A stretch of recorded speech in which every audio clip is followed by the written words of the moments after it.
What's going on, everybody? Mortem here, this time bringing you some games that stress me out for one reason or another, because when you play video games for a living and add on top of everything else going on with a game, the fact that you've got to get some things done for your job every once in a while, you've already got some potential for stress. But I would say working through games that often have certain elements that might bother me in some way is hardly a new concept, and if anything, I'm just going to add it to the review as I think it adds a certain something, but probably worth a mention here towards the beginning that I think some stress is okay. I think, honestly, anything that puts a little bit of pressure on the player in order to sort of encourage them isn't necessarily a bad thing. That can be stuff like soft timers, as an example. The pressure of running out of some resources, giving you an incentive to go back to town, that kind of thing. And there's various ways certain games will approach that sort of stuff. And so what I wanted to do with this video was get a decent mix of some stress that I think is genuinely stressful, but also isn't necessarily a bad thing either. If anything, it kind of lends to the experience that they're trying to give. The general gist here, though, is just that I want to make it clear that not all stress is bad, and there are certainly levels to it overall. But for one reason or another, these are a variety of games that stressed me out, as it were. And I'm going to start off with one you may or may not have guessed if you've been watching a really long time, and this is none other than Pathfinder Kingmaker. Pretty much everybody knows that I love Pathfinder Wrath of the Righteous. In fact, if you were to tell anybody one fact about me, that might very well be the one. But I've also talked many times that I have a bit more of a love-hate relationship with Pathfinder Kingmaker. I obviously love Pathfinder 1e. Kingmaker does a lot of fun stuff in that regard. I think building up your kingdom is a fun idea. I think the story with the Lantern King and Nyrissa is really good, but Kingmaker also does one thing that I hate, and that is its kingdom management and all of its timers on basically everything. Kingmaker is a game that you are essentially running against a clock at every step and turn, and dealing with all those timers on top of the already pretty heavy load of understanding what you're doing in Pathfinder 1e, as an example, gets to be a bit much for me. Add on top of those timers to that, actually, also handling your kingdom management at the same time, which is its own little separate management sim, which also has its own timers. And you've got a recipe for a game that on one hand I really enjoy, but on the other is legitimately probably the most stressful game that I have ever played for me personally. This game stresses me out to no end. Because honestly, it's just a million things to keep track of, and it's very easy to sort of get lost in the sauce on that one. So if you've ever wondered why I don't go out of my way to make much of a mention of Kingmaker, that's pretty much it.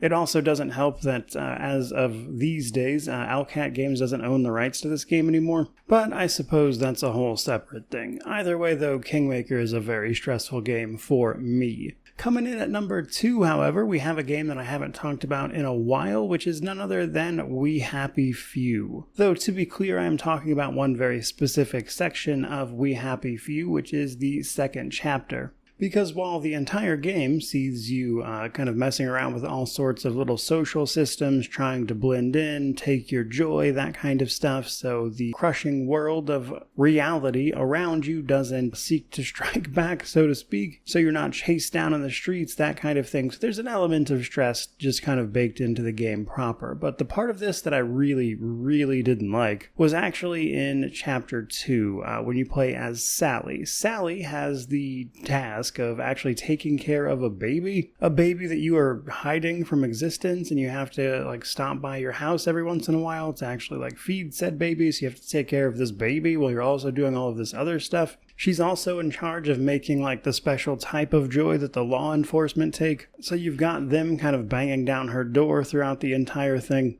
And to top it all off, she's actually kind of worse than playing as Arthur from the previous chapter in the sense that much of her mechanics are more difficult to deal with, as engaging in actual combat with her is just a bad idea across the board typically, and it was just a very stressful portion of a game that's already designed to be a little bit stressful anyway. And while We Happy Few is kind of a weird game with a lot of, I would say, mixed reactions generally, that middle portion stressed me out. But let's take it a slightly different direction. Let's talk about some stress that I think is actually a good thing in Alien's Dark Descent. You see, A key feature of the Aliens franchise is obviously things like suspense and fear, and surprisingly, I would say Dark Descent actually manages to convey that not only in a video game, but also an isometric video game. And while I'm sure plenty of people will mention something like Alien Isolation, which also is obviously a pretty stressful and suspenseful title, in some ways I think Dark Descent is more interesting because of the method through which it delivers that tension, being unexpected, let's say. Because as with any Alien franchise, you're obviously trying to avoid these aliens, and in this game that means trying not to rile up the hives, while also having to actively engage with them at times in order to, of course, not get overrun and complete your mission objectives while you try to get to the bottom of what's going on this planet, where all these aliens came from, that kind of thing. And while it is stressful, because after a certain point you're up against a timer, and while you can, if you especially know that it's coming, use that to your advantage by simply doing everything possible before that timer starts, it's just one more thing that can sort of add to the tension of needing to complete objectives, but also have to balance that against riling up the hive and how quickly you can move. And it's a game that, because of both all of those mechanics and how generally not easy it is to actually fight most of these things as well, it does indeed make for a good bit of stress. But what I really enjoy about it is that a lot of it is what I would consider good stress. All of this stress kind of backs up the game mechanics. It is what the game is going for. And while that can certainly be said of something like what I just talked about with We Happy Few, I would say the difference is more in execution here. The stress of this situation pushes me towards the goal and serves more of as a motivating force, whereas in something like We Happy Few, it's like, oh, this is awful, and while I do in fact feel a little bit motivated to try to do what I need to do to feed this baby, it also comes with just generally stressful gameplay mechanics. And that's one thing I think it's easy to point out, where like the execution of some of this stuff really does matter, both in terms of the experience you are trying to give, yes, but also on an individual basis. Everyone reacts to stress differently, if you would believe it. That does, however, bring us to our fourth entry. I figured I'd throw this one on here because it kind of stresses me out, mostly because I'm bad at it. And this is none other than Gloomhaven. Gloomhaven, in particular, the video game adaptation of the board game, which is, from what I understand, a pretty faithful adaptation. Not super familiar with the actual board game, mind you. But the gist of it is you take a bunch of mercenaries who get a bunch of abilities in the form of like a little card deck that you'll put together. And every turn you engage in turn-based combat by being able to pick, I believe it's 2 of these cards to use, the top and bottom half of one of each. And you then have to use those cards to, of course, attack the enemies and move around the map and also try to, like, loot things and stuff. But the catch is,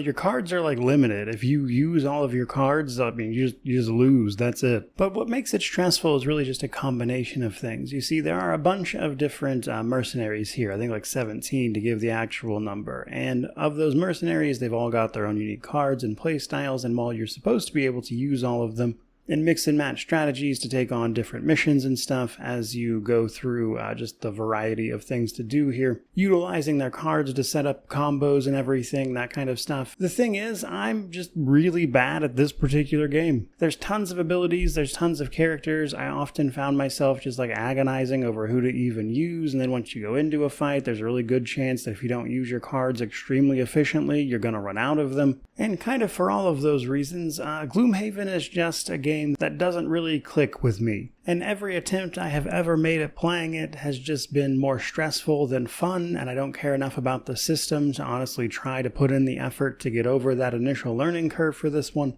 And I wanted to include this one because the stress of this one just kind of won. I just not really interested in overcoming it. I went, you know what, I'd rather do anything else, to be honest. And so I put it down and, haven't really looked back since. Not every game is for everyone. That does, however, bring us to our final entry, which is none other than Papers, Please, a game I have never covered on the channel, and I don't plan to because it stresses me out too much. It's honestly a brilliant game. I think a lot of what it does is really, really cool, but it is also, by design, a very stressful game. Papers, Please basically sees you being a border inspector for a country that is, let's say, militant. Your goal is to evaluate a bunch of documents and then let people in or pass the border based on that, and there's all sorts of decisions that go with that then have immediate effects, because basically you need to make a bunch of money by letting in as many people as possible, as accurately as possible, so you'll have the money you need in order to feed and